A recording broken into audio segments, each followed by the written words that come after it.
there are these efforts to hide the impacts that Governor Jay Inslee's cap and trade program, which I call a carbon tax, is having on you, the taxpayer, at the pump. And now when it comes to, if you're a Puget Sound Energy customer, your rates and your bill.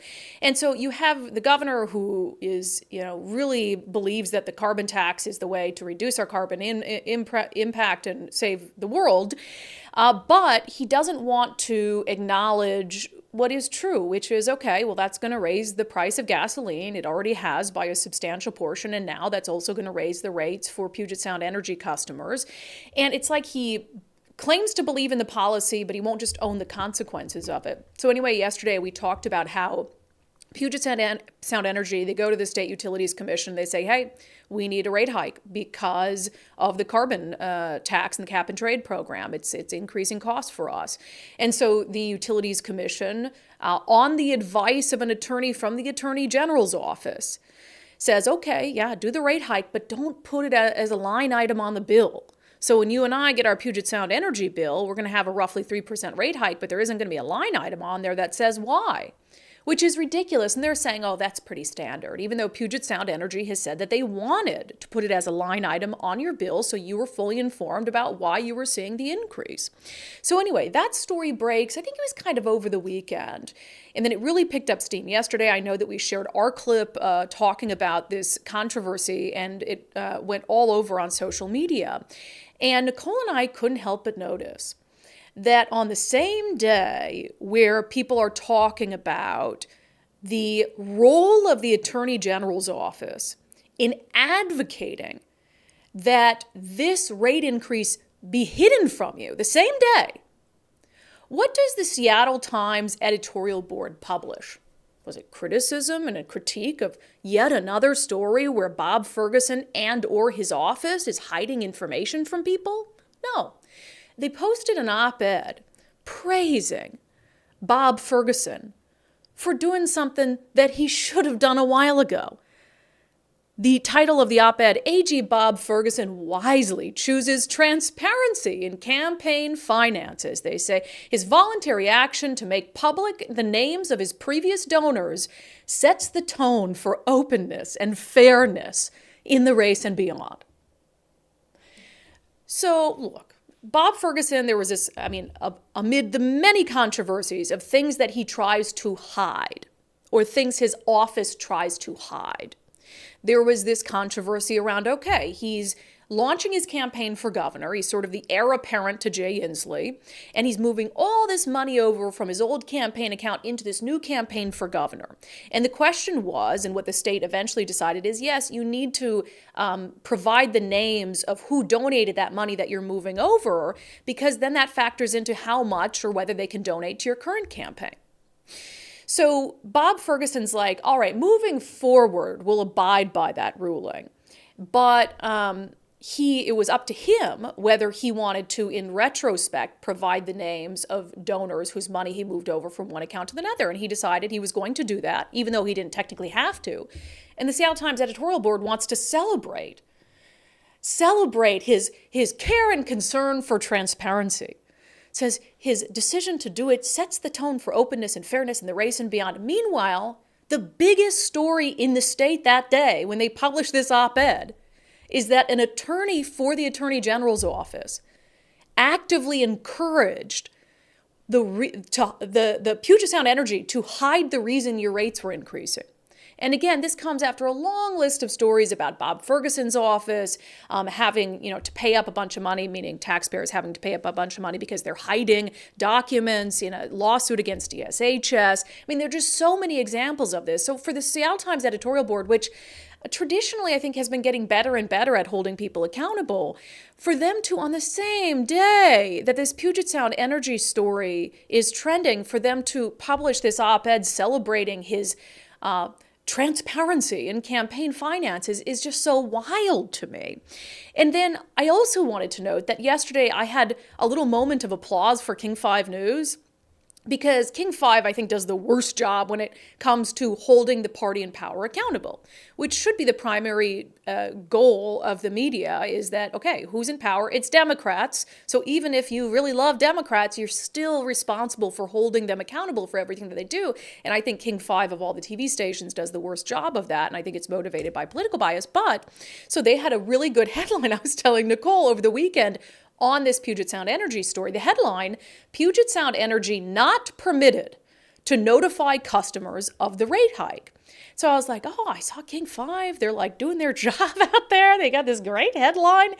But then I went and read the story. Guess what they don't mention in the story? They don't mention any tie to Attorney General Bob Ferguson's office, which I think is the most egregious part of the story. Because the attorney in his office who suggested that they don't include this as a line item is an attorney who is supposed to be working on behalf of ratepayers. Why would it be working on behalf of ratepayers to hide information from ratepayers about why they have to pay more money for their energy? And so it just was unreal to me that here you have King 5 leaving out what I think is a really critical part of the story, and it just happens to be a part of the story that doesn't include the guy who might be our next governor. Like, that's the part they conveniently leave out, which I think is absolutely absurd. Now, we have also been reaching out to the entities involved in all of this. And I will say we did hear back from the governor's office, from Mike Falk, who's the press secretary for Governor Jay Inslee, essentially saying, hey, do you agree with this? Do you agree with the decision not to allow Puget Sound Energy to put that as a line item? Mike Falk told us in a statement, in part, I think that they don't like that we've framed this as they're doing it to hide the impacts of Jay Inslee's carbon tax. Mike Falk said the governor's office was not involved in the decision regarding what appears on customers' bills. It was UTC's decision, the Utilities Commission, and is consistent with past decisions about itemizing details on bills. And then Mike Falk went on to tell us that they didn't agree with our characterization of the cap and trade program as a carbon tax. They say it's not a tax.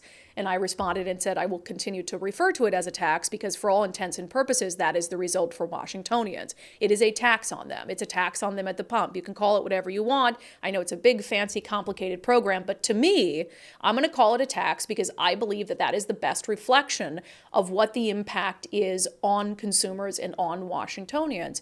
We have also reached out, and Nicole, if you want to hop in with me quick, because we did reach out to the Attorney General's office, obviously, because I'm curious. Does the Attorney General's office think it's good practice for his attorneys who are supposed to be representing the interests of the public, and in this instance, representing the interest of ratepayers, is it good practice for them to do something that hides information from ratepayers? It was funny because last night on the live show, or on the live Q&A, we do a monthly live Q&A with subscribers, and last night we were talking about, we're doing all this follow-up on the story, and I had mentioned the Attorney General's spokesperson, Brianna Aho, who I was like, she's great. Yeah, she'll get back to us. Nicole, do you want to share the response that we got? Well, she did get back to us. She did get back to us. So she got back to us yesterday after the show, or right as the show was ending, is when I sent that request for comment from Bob Ferguson. Yeah. And I got a response from her saying, what's your deadline? And I said, well, by tomorrow would be great because we covered the story today. I did not say because we covered the story today already. Yeah. But yeah, so she said okay, and then I didn't hear from her until 9:30 this morning, and she said, I saw that Brandi chose to cover it last night, and it says, it really doesn't seem that you're looking for an answer in good faith. Are you still looking for a response here? And I said, yes, we did do a live show at noon yesterday, and we covered the story, which is probably why you saw it posted later. It wasn't our story, so we reported the news and then requested a comment. I gave this morning as a deadline so that we could revisit. Would love for an update today with the AG's comment. Yeah, because this would be the part in the show where we would offer the comment that the Attorney General's office has, just like we offered the comment that the governor's office had. The governor's office also kind of pushed us on to Puget Sound Energy and the Sure. UTC to ask them some follow-ups, which we did have some follow-up questions for Puget Sound Energy, which we will also bring to you. But the idea that they would respond and say, is this request in good faith? Why? Right. Because I have a political agenda? Yeah, I have a political agenda. My political agenda is holding government officials accountable. Right. And that should be the political agenda of every single journalist in Washington state. Just because I am not the biggest fan of Bob Ferguson as a politician, it has nothing to do with him personally, doesn't mean that I'm not looking for information. If we were just going to do a regular old opinion show where I didn't care what they thought, we wouldn't reach out to them for comment. That's not just a matter of course. It's because I'm genuinely curious to hear from Bob Ferguson whether he agrees with what his attorney recommended in this case. That is my duty to you. That is our duty to you. And so to suggest that, and frankly, it doesn't matter if my question is in good faith.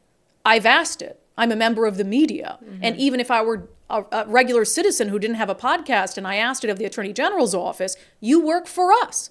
It doesn't matter if I come to you with a question in good faith. That's your job, and we pay you to do that job. So that makes absolutely no sense to me. And yes, we will share if he has an opinion on the matter, which I hope he would. He wants to be the next governor. He runs that office.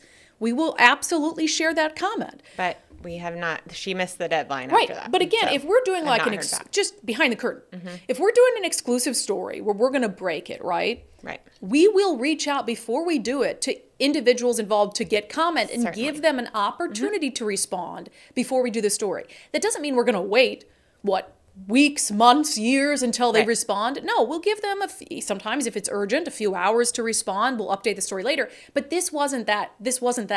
This story had already broken over the weekend. It had been posted by multiple outlets, including Todd Myers over at Washington Policy Center, including King 5, including was it the Columbian or The Chronicle. The Chronicle. Which I would be surprised if nobody had reached out to his office. So yet. clearly they already know. I would guarantee people have reached out.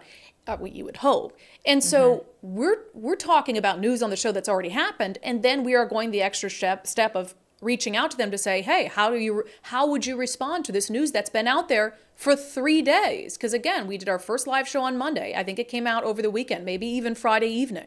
So that's a ridiculous response to ask, are you asking this in good faith? Yeah, Brianna, you've been working in that position in the Attorney General's office for a long time. You know that it's not uncommon for stories to break and then to have media outlets come to you after the stories are already out there and say, hey, is there something you'd like to add or contribute? So that's ridiculous. And again, it's a taxpayer-funded position, so it doesn't matter if I'm in good faith or not. So we will continue to update you on this, but I don't want to let this one go because to me, it is such an egregious example of the government, of what the government thinks of you, of what the government thinks of us, and what the government thinks about our concerns about our budget and our finances. It's like they think so low of you that they're like, oh yeah, hide that from them. They won't do anything. They won't speak up about it. The media won't cover it. And then you can't let them continue to get away with that. I mentioned yesterday that it is the perfect example of why one-party rule has to die in Washington state. We need some semblance of balance, because when you have balance and when you have a party that isn't 100% convinced that they're all going to get their jobs back, then they can't act like this.